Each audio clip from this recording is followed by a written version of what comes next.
Hello, everyone, and welcome to our webinar, Navigating the Indian Market Now and Delivering on the Ground Insights from the Landscape of What's Happening in India. My name is Karen Bauer, and I'm the Regional Educational Advising Coordinator for the organization Education USA, covering the Middle East, South, and Central Asia.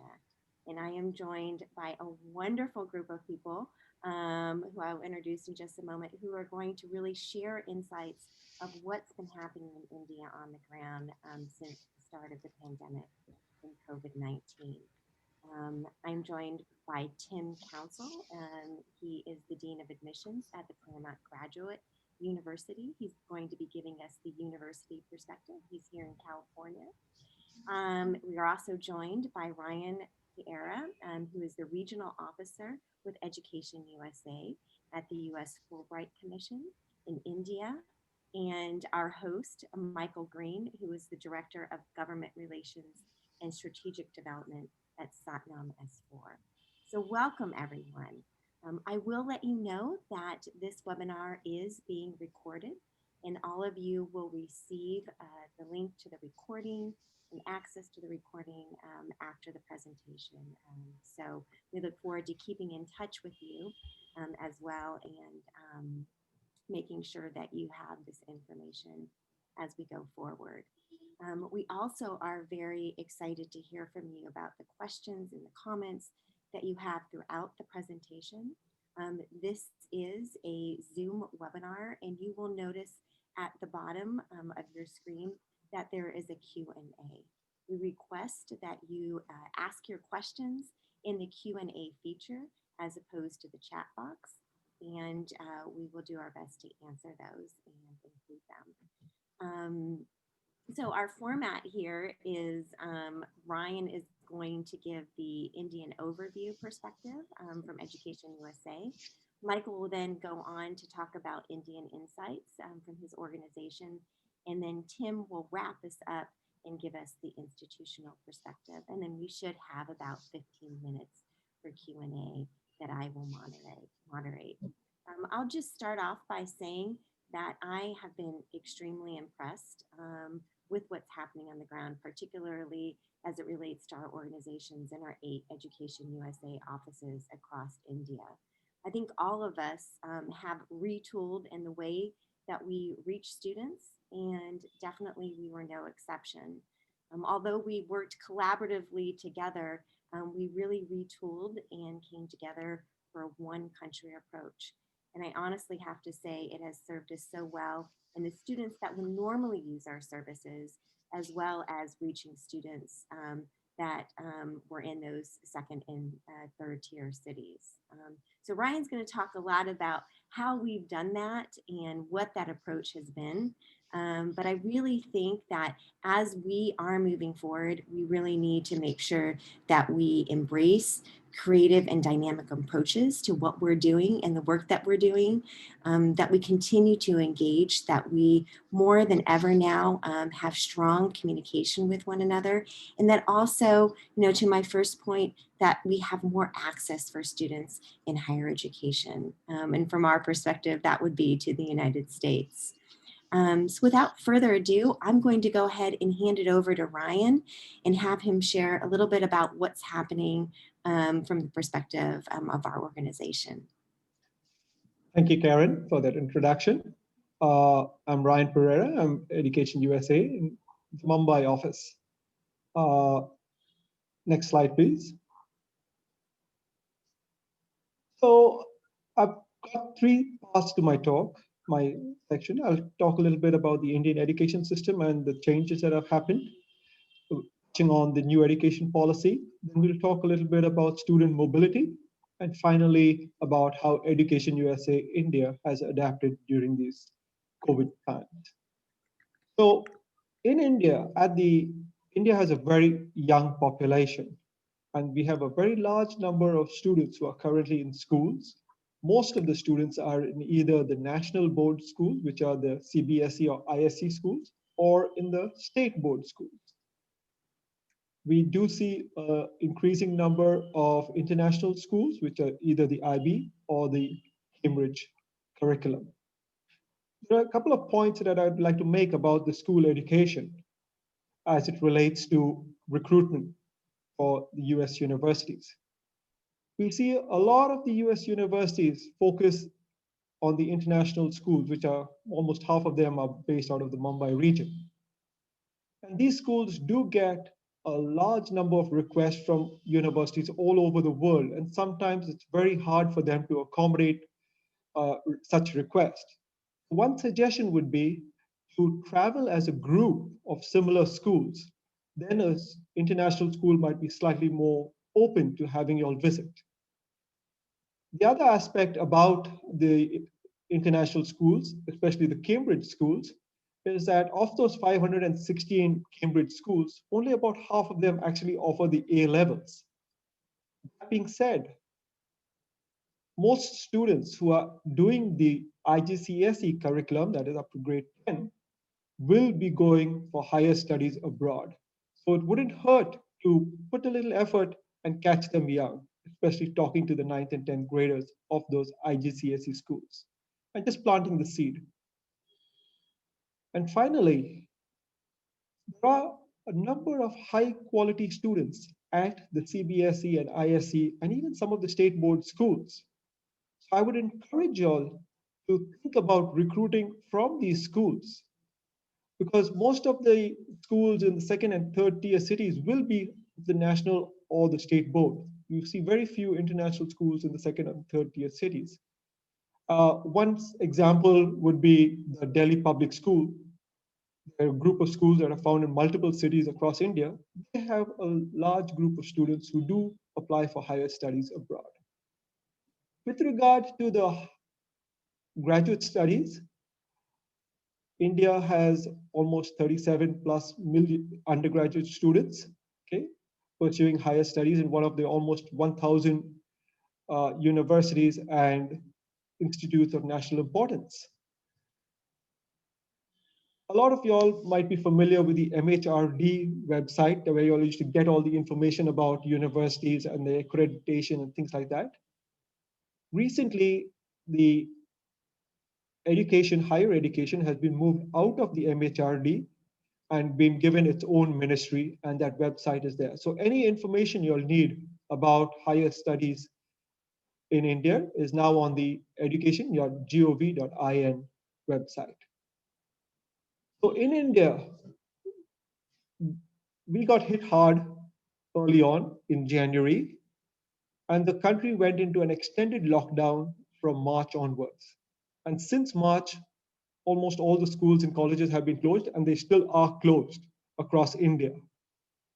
So, in terms of students who are interested in applying for higher studies abroad, getting things like the transcripts, letters of recommendations, and all might not be as easy. So, you'll need to be a little flexible with such students. Also, all the schools and colleges exams are still being conducted online, and the SAT and ACT have not been conducted for many months. There are some cities in India which plan to conduct the SAT in December. Cities like Bangalore, Delhi, and Chennai and Hyderabad. But in most cities, the SAT has been cancelled. And the ACT, the next ACT that's going to be conducted in India is scheduled for April 2021. The GRE and TOEFL is also being conducted. They have offered the online testing. However, we have heard reviews that some students are not comfortable with the online test. And while some of the ETS centers have opened for in-person testing, students are not comfortable going to those centers as well. And the US consulate has uh, are doing student visas, okay, but they are at a limited level at this time. So the instructions that we have received is to tell students to go on the US Travel Docs website regularly and check for the availability of a visa appointment. Next slide, please.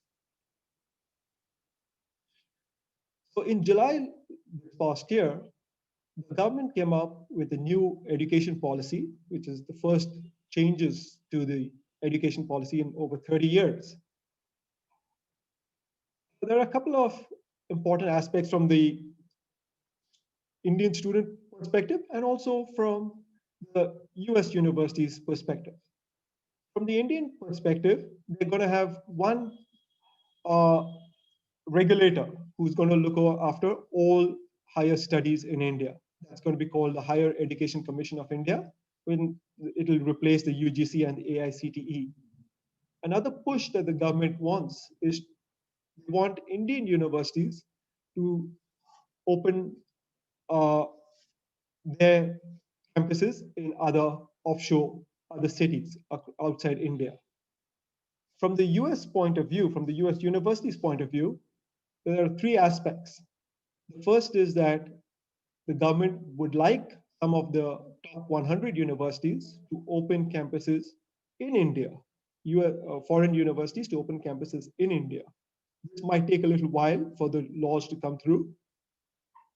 Other aspect of this education policy is that they are introducing the 4-year multidisciplinary bachelor's program.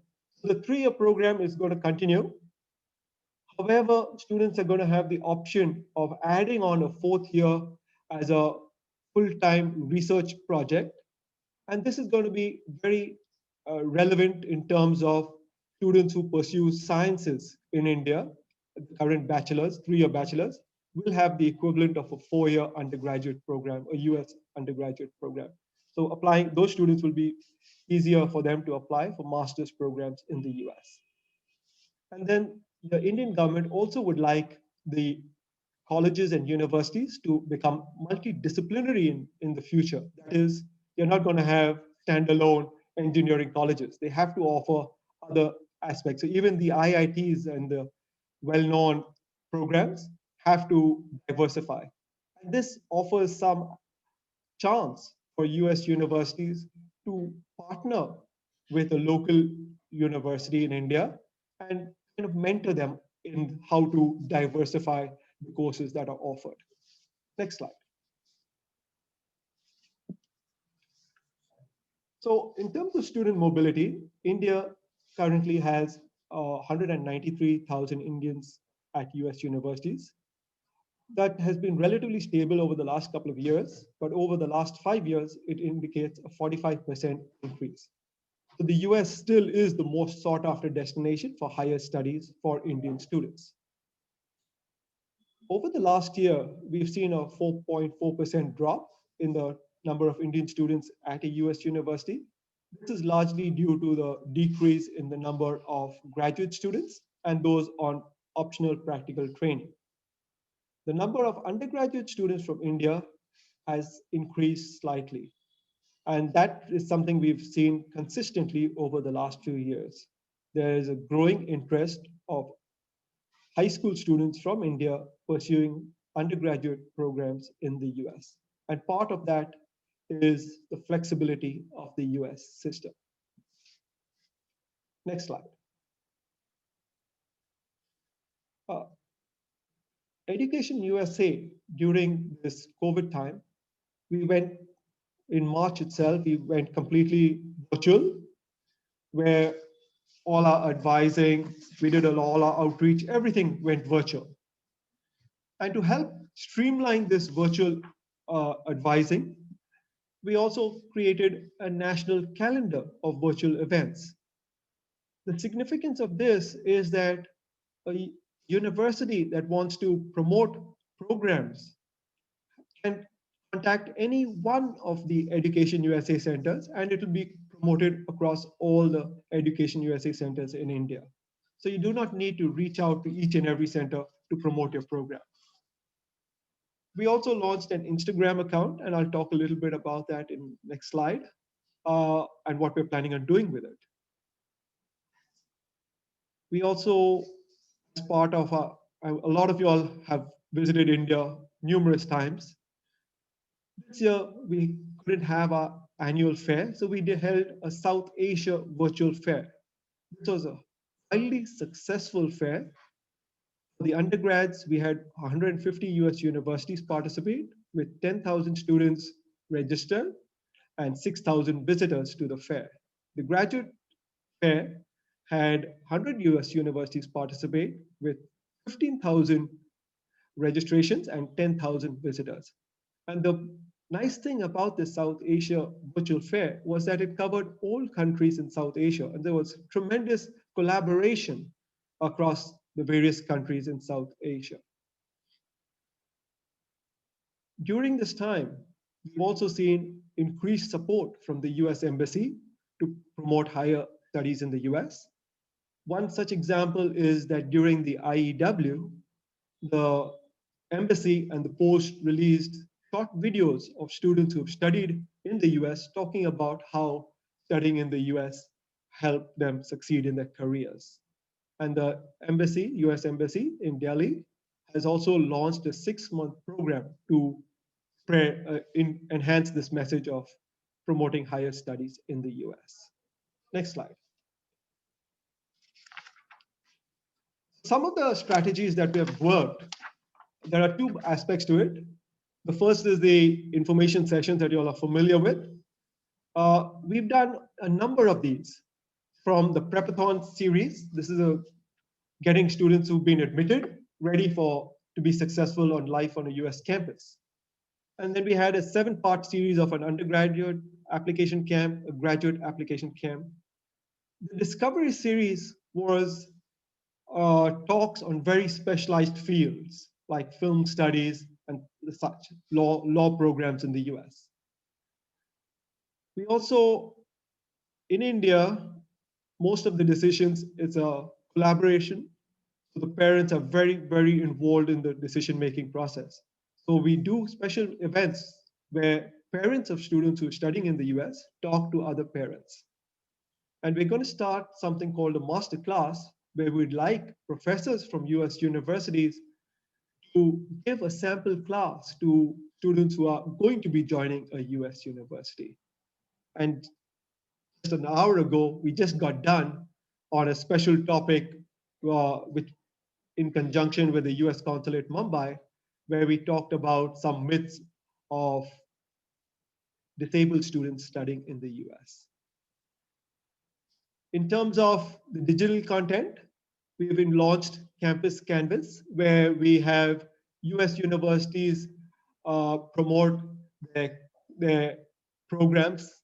So if you have questions about that, please reach out to us. We're always looking for information that we could put out.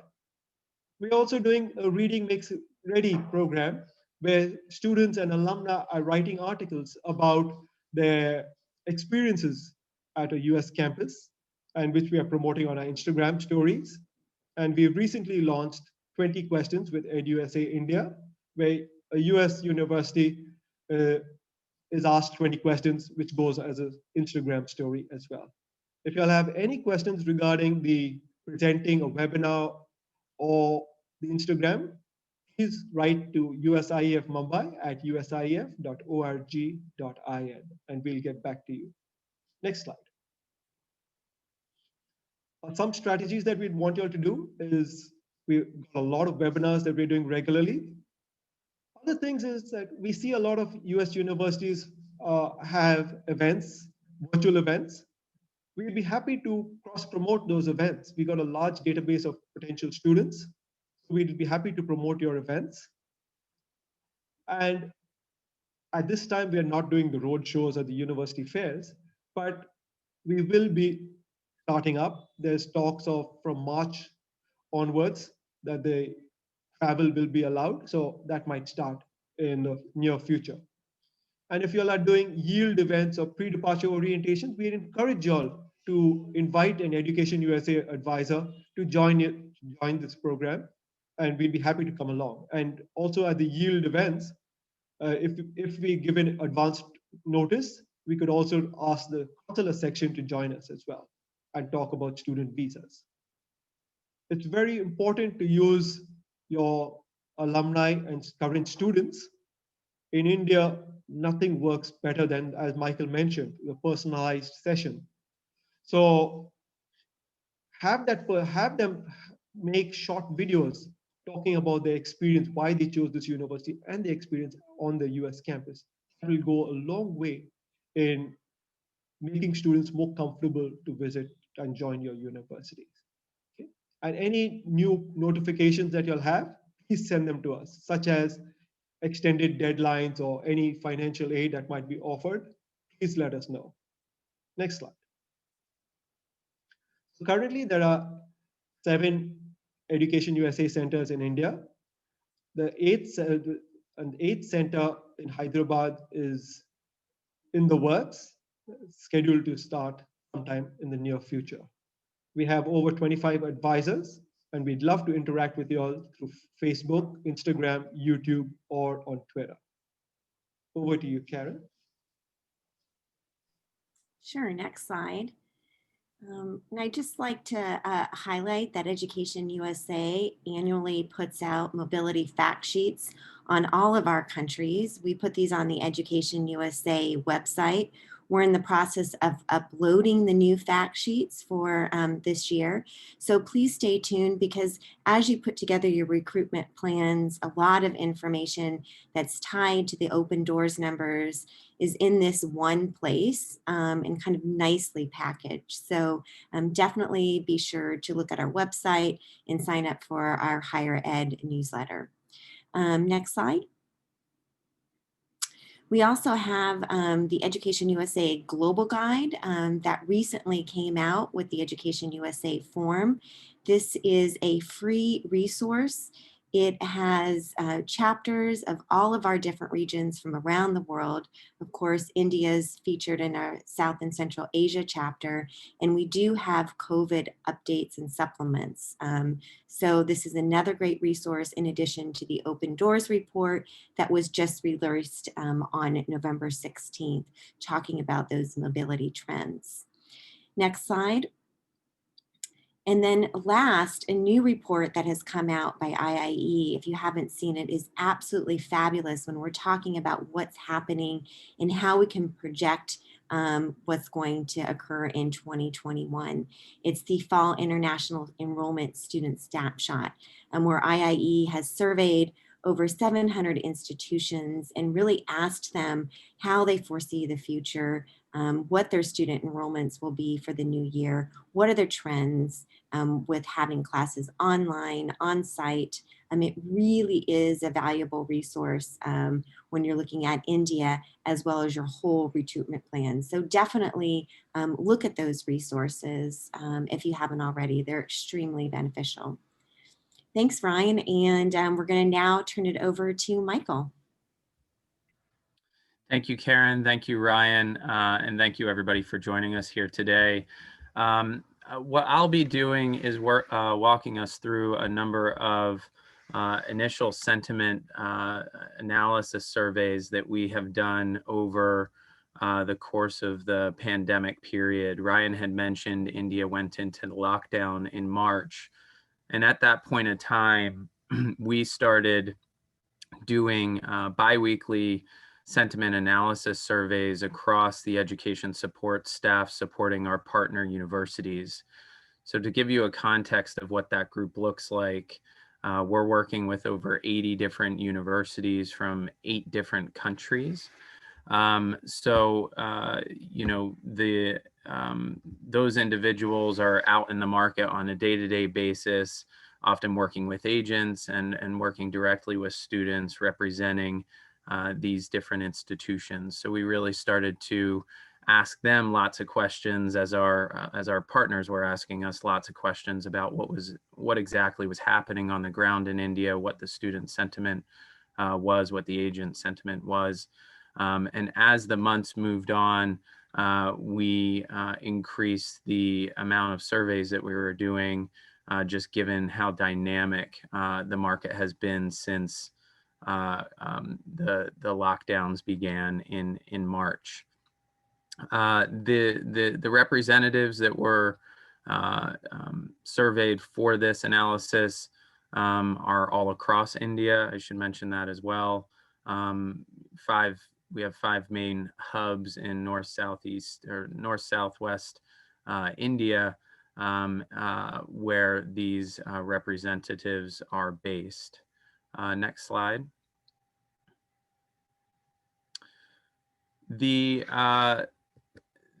Again, to give you some context in terms of who is being asked these questions and responding to the surveys, a large number are representatives of UK-based institutions, then also US institutions, Australian, Canadian, New Zealand, Switzerland, and maybe one or two others. So the data is UK heavy, and I'll walk through just a few talking points for each of the slides that you'll see coming up here. Next slide, please. The majority of the students from India traveled abroad to the UK in 2020. So the students that did leave India for the fall semester, most of them did travel to the UK. You can see in July, the UK government, or it was possible, the students were notified that they could fly to the UK for the upcoming semester. So you can see around that July period, kind of an uptick in terms of the sentiment from the overall student market. You can also see an overall rise in positive sentiment as Indian students going to the UK constitute a smaller number of the overall study abroad cohort. In September, what happened is, the kind of second wave, so to speak, started coming up. And many of the students that did make it to the UK were then studying, similar to, I think, to the US, were then studying and doing all their studies virtually. So you saw a number of those students then trying to figure out ways to get back to India or other countries so that they could be taking their classes virtually closer to home. Next slide. This is the previous slide was kind of the overall numbers bringing together the student sentiment, agent sentiment, and university sentiment. This one looks specifically at what the students have been thinking about. Again, massive, in November, massive kind of uncertainty across the kind of student community, given the increase in lockdowns. I guess not just in the UK, but across the globe as this kind of second wave takes hold. One of the key causes for the drop in negative outlook in October could potentially be attributed to the US election results. Of course, that has been something that a lot of international students have been paying attention to. With the hopes that post-study work visas and other factors contributing to the perception of studying abroad, and particularly in the US, kind of shifted with the election. Next slide. In terms of the higher ed outlook, higher ed institutional outlook, we did see a positive jump in September, I think, again, due to the fact that many of the countries started to kind of lax things. More travel internationally started to pick up, or at least the blueprints for that started to pick up.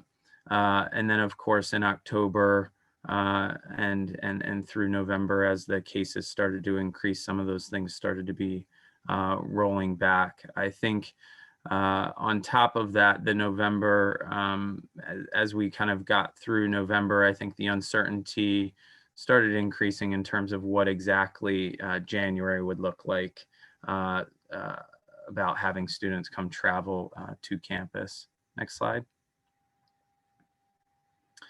The agent outlook is quite interesting. There hasn't been too much, the kind of up and down in terms of the kind of negative sentiment, it's held pretty flat across. And I think that's because the agent world has been disrupted by the pandemic. Students deciding to defer, and we've also seen, and we'll get to this shortly, an increase in digital recruitment platforms, and I think that impacting the overall agent environment. Next slide. So this is just a breakdown in terms of where we're at with each of the, I guess, comparative markets for the US, the UK, Canada, Australia, New Zealand, and Ireland. If you look at what Canada, just I'll give a kind of brief update on each of the markets. Canada was expected to start processing visas in October, but there hasn't been any clarity in terms of on-ground activity managing the logistics for student biometrics. And students may only apply for visas if they have admits from designated learning institutions. So the Canadian market kind of split between colleges and universities. Most of the universities will have that designation. Many of the colleges won't. So in terms of the rise in kind of Canada as an option for students, I think it's taken a hit given COVID and given the precautions that the Canadian government is taking about travel into the country. The UK has seen, again, they received kind of the most students when the fall rolled around, but a lot of that has shifted to virtual. Many of the students moving back home to India in this case and taking the courses virtually. A lot of people are, I think, just in wait and watch mode from the UK standpoint. Australia has been very stringent in terms of opening its borders. There's been a few recent developments to keep in mind. On December 1st, Australia welcomed a pilot program of 63 international students from China, Vietnam, and Indonesia into the Northern Territory. They also have, you might have seen the Qantas Airlines announcement.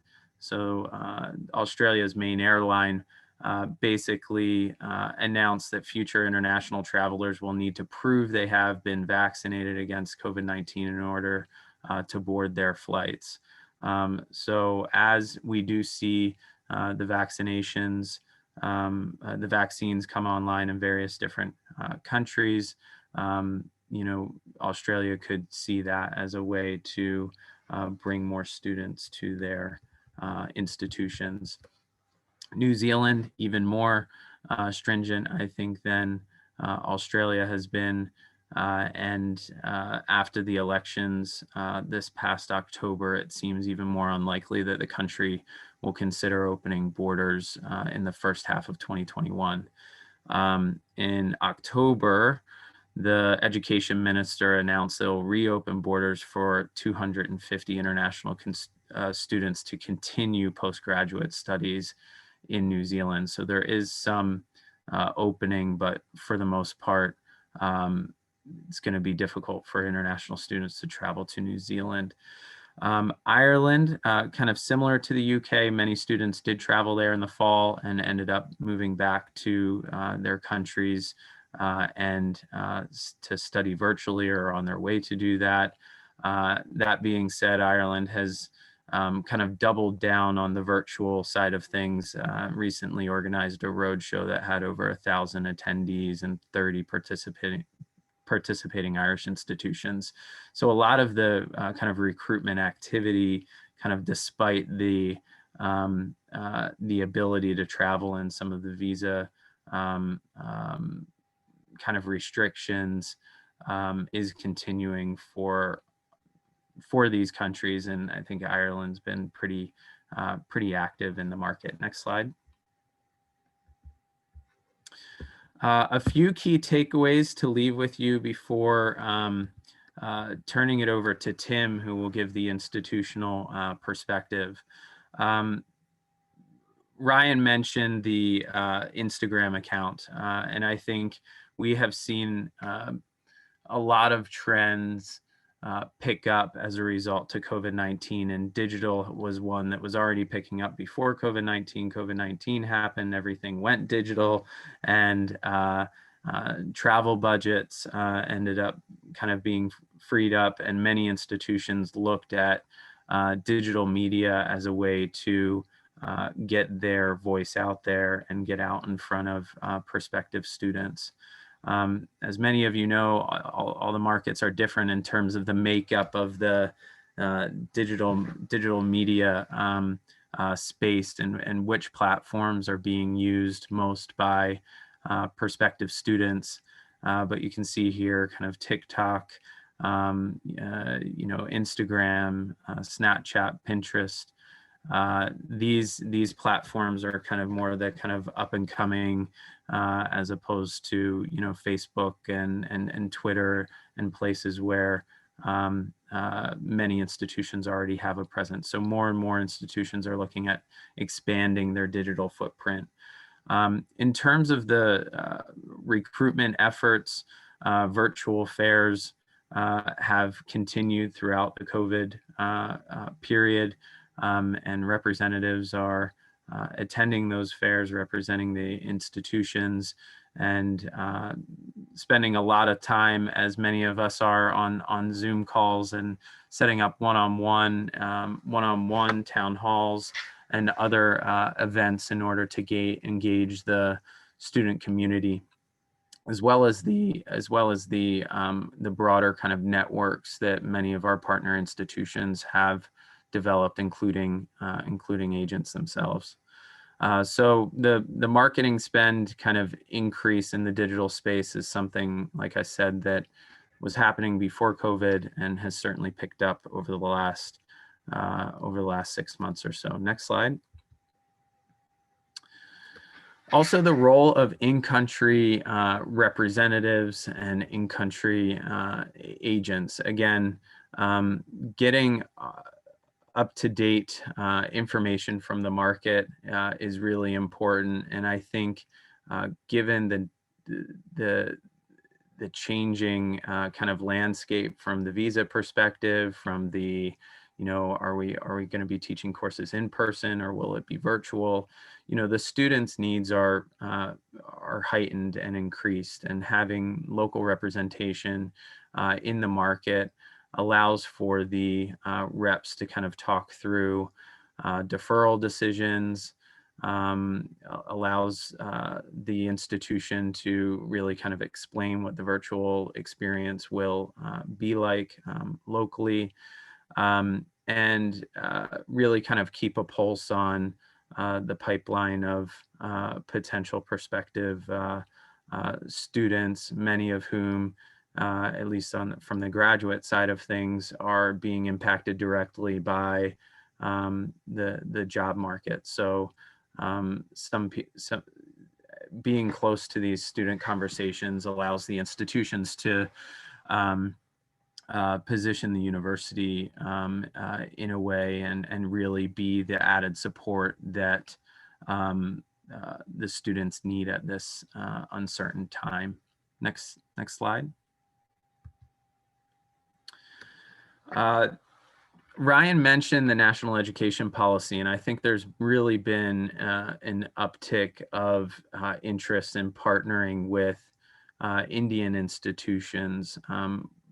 Part of the sentiment analysis that we've done, we asked the question about, or the result of one of the questions we asked was 59% of our partner universities are considering partnerships with Indian universities to enable local delivery of courses.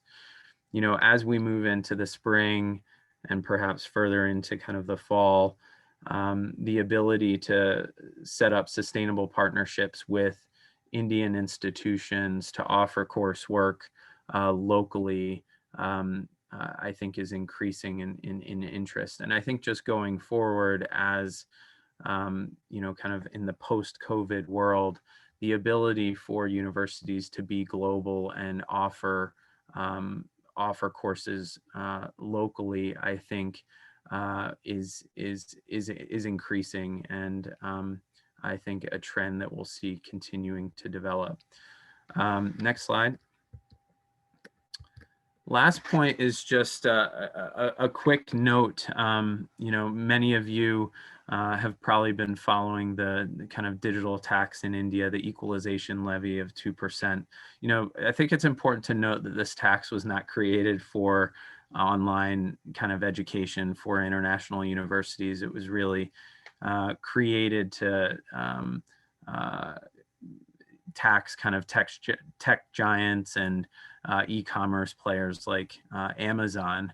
But you know, we've looked very closely at the law, and it is clear that online coursework does apply and does fall within this tax. I think the government of India is still figuring out and still needs to provide some clarity for how exactly institutions outside of India would pay this tax.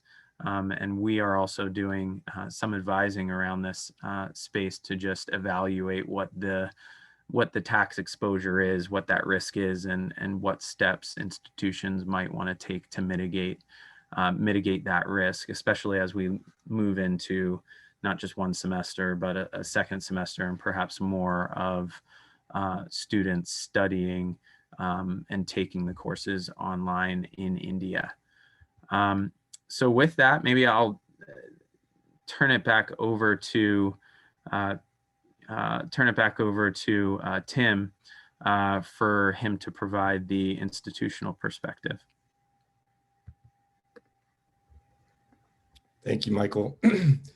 Hello, everyone, and good morning. Good morning, at least from my time zone, which is sunny Southern California here.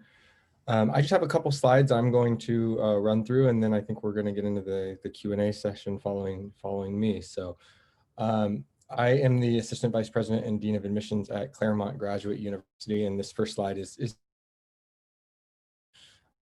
that is for those who may not be familiar, but we're a graduate-only private university offering master's and doctoral programs, and located outside of the main city of Los Angeles, but in the county in a suburb. A member of the Claremont colleges, which is seven colleges in total, 5 undergraduate colleges and 2 graduate-only universities. We offer an array of programs, but we're here to more talk about, you know, international students and specifically with India. So I just wanted to share that, you know, we're about 22% international. 51 countries are represented, but our top feeding institutions are listed on the screen there, India being one of them. In the list, and some of our popular programs include our MBA, our master's and doctoral programs in info systems and tech, economics, psychology, public health. The list goes on, but those are some of the ones that are most attractive to the Indian students that have applied and attend CGU. I'll have us go to the next slide, and then I wanted to spend a little bit of time to give you some background on where we stand with international recruitment and in particular to India. So about 3 years ago, we decided to kind of change our process and how we were going about recruiting international students. And so that was an investment in general. And that investment was getting a full-time kind of university recruiter to focus on international recruitment. It was getting a separate international admissions and recruiting budget. And then from there, we realized, you know, the international market is a giant market, and we needed to really hone in on where we were going to focus. And India kind of came to the top of that list for several reasons. It was our second, behind China, it was second in the number of applications and inquiries we were receiving at the university. But in terms of enrolled students, it was further down on the list, around four or five. So we knew we had interest coming from India, and we weren't really sure how to cultivate that and turn that into and enrolled students. So we started to explore the market more, a little bit on our own at first. We started to learn more about the agency network and options there, joining associations like AIRC. And we began to travel to the region as well. It was through this process that we became familiar with Michael and the organization he represents, SANMS4, and kind of engaged in a little bit of a partnership at first, learning more about what the insights they could provide are, how they could act as a consultant, and then how they could help us with some particular student recruitment efforts. So these were important dynamics for us, understanding that India is a very large market, a very large country, and taking a couple travel trips in a few different recruitment cycles just wasn't really the strategy that we wanted to develop. So we worked with SANMS4 for assisting us with planning our in-country travel for our university representatives at first, learning more about the major markets and the smaller markets and the university infrastructure. Again, we're graduate only, so we are recruiting those qualified students that have attained the equivalent of a U.S. bachelor's degree.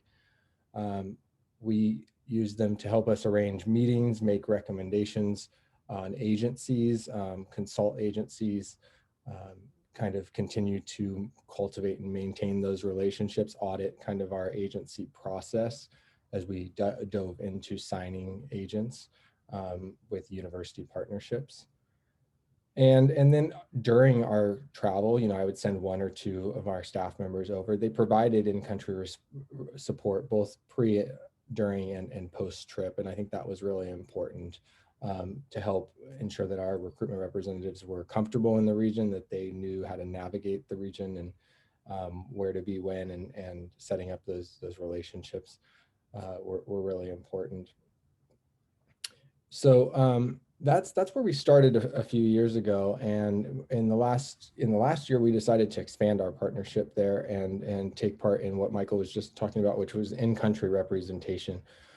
We've been seeing an increase, a further increase in applications to India, and our yield was increasing, and we thought it was a market that we wanted to continue to invest in. We wanted to have kind of year-round representation.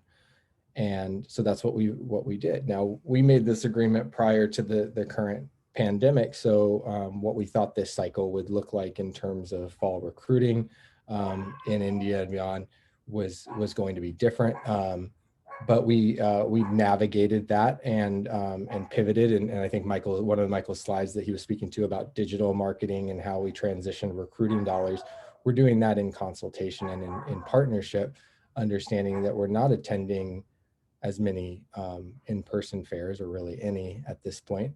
So how we're still contacting, we've had a lot of success. I won't say, in general, the success is mixed on fairs that international fairs that we attend, but we've had a lot of success on kind of the individual virtual events that we hold, the offering of one-on-ones. And so this is with having a full-time representative in India. This is dedicated, within the time zone of students. I can tell you my head international recruiter here at CGU is very happy that she's not up at all hours of the night all the time now. It's much more manageable within time zones, given our time zone here on the West Coast. Again, I can't stress enough what probably has been most helpful, and it's similar that probably has been great from this presentation, is just the insight on how India, the different markets are coping with the pandemic, the perception of U.S. education, given recent current political climates, those type of things.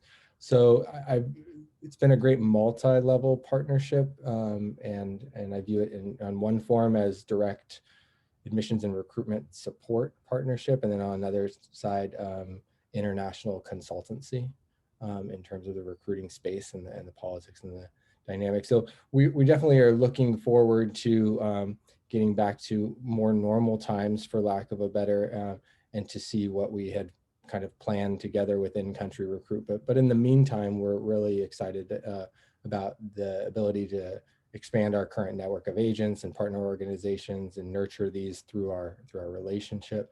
And it doesn't mean we're, as an institution, by any means taking our eye off of India. We're actually more hyper-focused on it, but in consult, in regular contact with our new partnership here. So I wanted to share a little bit about that.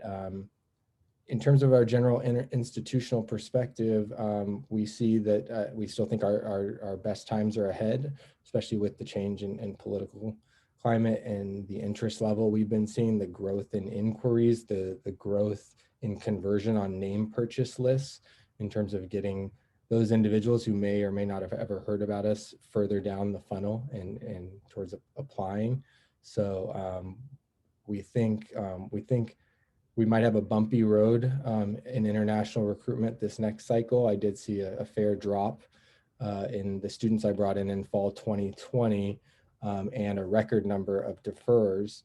And we may see a little bit more of that. I guess I'll end by just sharing that because of our location and state and county regulations, we're completely online at this point with limited in-person contact, and that contact for students is only really towards international students and to adhere to their visa regulations. So we've adjusted kind of a hybrid, but I have my entire admissions and recruiting team working remotely at this time, and we expect that to be the same for our spring semester that begins in January. I'm going to stop there. I'm going to give it back to you, Karen, and maybe we can start the Q&A. Great. Thank you, everyone, for such amazing insights and kind of different pieces of the puzzle as we really try to get an accurate and clear view of the picture now in India and how best in moving forward in 2021. We do have some great questions. The first one is from George, and his question, I think, refers to when Ryan was presenting, and it was, does the higher ed website rank Indian universities, and are they broken down by state?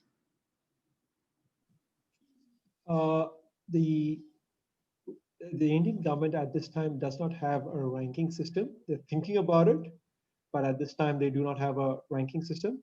And with regards to the question regarding the state, yes, the higher ed institutions in India are segregated by states on the ministry's website. Great. And then George also had a follow-on question. You mentioned that institutions could contact you to have a faculty member offer a master class. How best should they contact you? The best way is just to write to the USIEF Mumbai website or any of the EduSA offices. We are planning on doing this masterclass series in May or June next year, just before the next cycle of students get ready to leave for the US. So we have some runway to get ready for that. Great. So there's plenty of time. So George, we'll make sure that you get the contact information in order to participate. Thank you for those questions. Moving on to Sherry. Sherry has a question about the tax, and she wants to know if we can talk a bit more about the EL tax and how it might affect US institutions who have enrolled Indian students and who are currently studying virtually. So the question is, like, who pays for the tax and how are those who are required to pay the tax identified? That's a great question, quite detailed. Karen, would you like me to pick that one up? I think that would be great, Michael. I think you're probably maybe the most knowledgeable about that in the group. Yeah, so sorry if I wasn't clear or kind of earlier, but it's clear that the tax does apply to any online, kind of purchasing or service that's provided online. So courses offered digitally do apply, and the nexus being your Indian students taking your classes in India. the specifics in terms of how they figure out who is offering classes online in India are not yet clear. Also, how foreign universities are to pay that tax is not yet clear, because many of the institutions, we do work with some institutions that have tax ID numbers in India because they have a local setup, but many, the vast majority do not. So there are a number of steps that institutions can take. I think at this stage that we see them taking is engaging to really understand what transactions do apply, and then understanding really what that level of kind of risk is, and what that liability looks like, and then what steps the institution could take, if the government did kind of call the institution on the tax. So I think at this stage, it's kind of analysis stage of really understanding what the exposure is, but it is clear that online courses taken by students in India, the tax does apply to that. Great. The next question is from Jeet, and it can be directed maybe to Ryan or Michael. And it's perceptions from students about the United States, and maybe politically or socially. There's a lot happening here. And, it seems, most Indian students and parents, are concerned about, sending them to another country. Can you maybe provide insights on what the feeling is about U.S. study on the ground? Ryan, what are you hearing from students about coming to the U.S. and your engagement with them? The US is still very, very sought after. It's always going to be, at least for the foreseeable future, the first choice for students who want to pursue higher studies abroad. That being said, we did see, we thought that with the previous administration that there might be a drop, but there wasn't. So the reality is that they hear stories, all they hear are the negative stories about experiences in the US, but the students still want to pursue higher studies in the US. And that actually brings us to another point, is we're trying very hard to get the US universities to put out instances, stories of international students having positive experiences on your campus. And this will further enhance the value of a US education. That's one way that y'all can certainly help Education USA in what we do. Help us, send us those stories of students having positive experiences, and it'll help overcome this negative bias that we hear in the newspapers.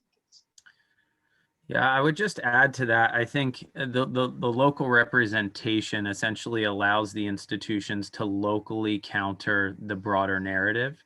And that's what we see our partners doing on a day-to-day basis. They're able to share those stories on a regular basis. I think one of the things that came out real early on when things did shut down in March, and we were really advising our partners on, is the importance of how the students that were stuck on campus in March were being kind of, supported. Those perceptions, as Ryan said, in terms of alumni and people that are actually already in the system, their views of the institution carry lots of weight back in the home market. So I think throughout this experience, as leaning in and supporting your international students as they, whether they're on campus, off campus, back in country, in their home country, really giving them extra support and attention, I think is important in terms of, bucking that overall narrative that might be out there. If I could add too, I agree with both Michael and Ryan. And from an institutional perspective, we were seeing growth in applications And I did not see a decline in the interest level. What I did find is as students moved further down the funnel and were offered admission, there was a bit more that took place on the one-to-one side. And one-to-one also meant us on one side and the student and their family on the other side having questions about safety and communication. And so we used our current students as ambassadors. We created videos that talked about that so people could kind of see the campus. And then through this period of COVID, we found that, timely communication has been key. I mentioned that we had to make a decision, like many institutions, to go online in the middle of last spring. And then we had to make the decision for fall and now for this next spring. And so we wanted to be as timely and get that information out there and have it coming from our executive level and our president. So really that our consumers, for lack of a better, are really feeling like they're in the know and they're not on the other side of the world, not knowing what's happening at the school that they're hoping to enroll in. These are all great suggestions and comments. I would just say that, with Education USA, even before the pandemic, we started a global marketing campaign of which 3 countries were highlighted, one of being India, in addition to Colombia and Germany. And there's some fabulous footage of, us talking about India, about our representatives. So if you're looking for really quality content, in addition to what you already create with your institution, definitely reach out to us. Look at our social media pages to get that information. If you're looking for a really solid message to share virtually. We're closing to the end, but there's just 2 questions, and I'll see if we can sneak them in. I'm talking about social media. Sam Skinner had a question about, is there a more favored social media platform used by Indian students? If you could just briefly mention what Indians prefer and what you're seeing. I'll go first, then Michael. Uh, in India, it's all about Facebook, Instagram, and WhatsApp. The best way to interact with students and push information out to them would be through WhatsApp. But they are also looking at Facebook, and now Instagram is gaining traction in India. Yeah, I'd second that. And Tim, last question before we close. In working with Satnam, what has been the percentage growth in applications and admitted students? Yeah, it's a good question. So a little bit, I'll close it. I'll be brief. Pre-pandemic, so we have a February 1st priority filing date for our summer and fall entrance students. So this in February 1st, 2020, which was again pre-pandemic here in the U.S. I believe our benchmarks, we were coming out 17% up in applications in India. And then as we navigated through that with admitted students, it was about 13% up. The yield side isn't really one to report on because I mentioned that we had a number of students who elected not to enroll with us online, but to further admission and wait and see. We were running a campaign which was start online, finish in Claremont. And while we did have students take us up on that, we also know that many students that are interested in studying in the U.S. Are going for the full experience. Especially we're a high-cost private institution, so we weren't surprised by many people's decision to hold off, especially as it was our first time going into our online flex model. But very encouraged with the initial growth of applications and admitted students, and that was before we expanded our partnership to in-country representation. So I'm hopeful for even higher climbs in the future. So. Well, many thanks to Michael and for arranging this webinar, pulling us all together and sharing our unique perspectives on India at this time. No doubt we were able to explore many different aspects, and we hope that you've walked away with more information in how you can better engage with India and continuing to welcome students to the United States. As mentioned, this session has been recorded. We will all follow up with you with the recording and the slide deck. And of course, our email addresses are listed on the screen. So do reach out to us and let's continue the conversation as we go forward. Once again, thank you. I don't know if any of you have closing remarks, but at that, we look forward to seeing you online. I'll just say Thank you, thanks as Tim. well. Thank you. Thanks, Tim. Thanks, Ryan.